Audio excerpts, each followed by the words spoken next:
চলতি সপ্তাহে যত নির্বাচন ও গণভোটের তফসিল ইসি সানাউল্লাহ। ভোটের সময় বাড়ল 1 ঘণ্টা।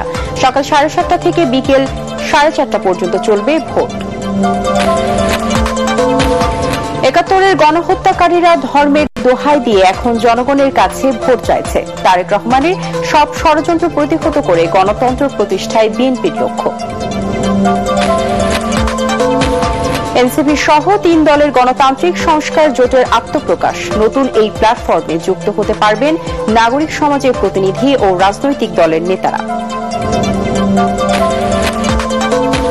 কবর থেকে তোলা হচ্ছে নাম না জানা 144 জুলাই শহীদের মরদেহ।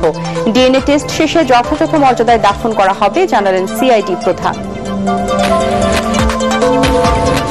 গুমের মামলায় রাষ্ট্রপক্ষের অভিযোগ গঠনের শুনানি শেষ। আসামি পক্ষের শুনানি মঙ্গলবার। সরাসরি নির্দেশ দিতেন শেখ হাসিনা ট্রাইব্যুনালকে চিফ প্রসিকিউটর।